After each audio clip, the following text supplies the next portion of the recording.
data is already a form of currency in a sense that I know that I don't want to give this company my email, but I want something from them. Whether it's a free subscription for a month, even signing up to services like Google. Like I'm not paying Google, but I can use their services. And I'm paying for it somehow.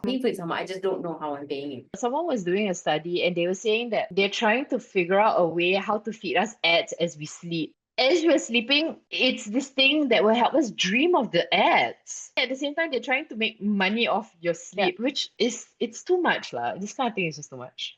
Without adequate safeguards, there's more of a risk of the way the data is collected to erode civil liberties, but also to entrench discrimination, right? I mean, and it can be easily weaponized. This is part of the issue. Like even, for example, like social media use or what you're consuming is already being weaponized against people traveling to places like the US. So I think if and when your digital footprint determines where you can go physically in the world and where you can't go and where you're excluded from, then that is the ramping up of the kinds of forms of exclusion that have long existed in other ways. We're already seeing how activities online and digital footprints are being weaponized by governments to then attack or discriminate against people engaging on specific issues. I think it's really dangerous that algorithms are being used to build up detailed personal profiles of people. My view on this is slightly different from the one that I hear most often, which is that it's scary how much they know about you. I mean, I agree with that up to a point.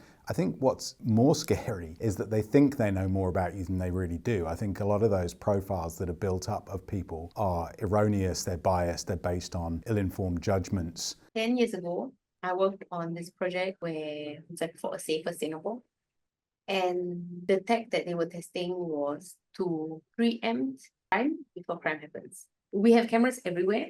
So if we plug it into AI and try to discern if there's any violence that's going to happen. So for example, there's two people talking. If you read their body language, then is it possible to determine that, a fight is going to happen so we can send police down? It sounds great because they packaged it as a safer Singapore.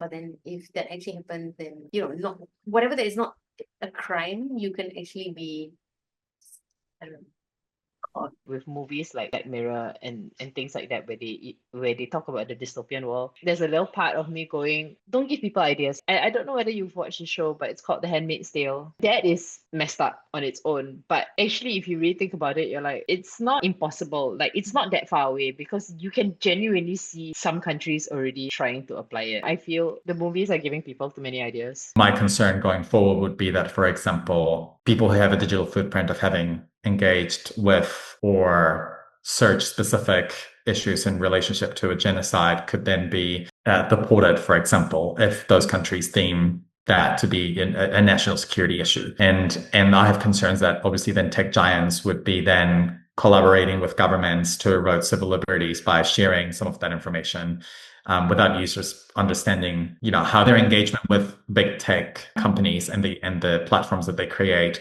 could then lead to that information being weaponized by governments.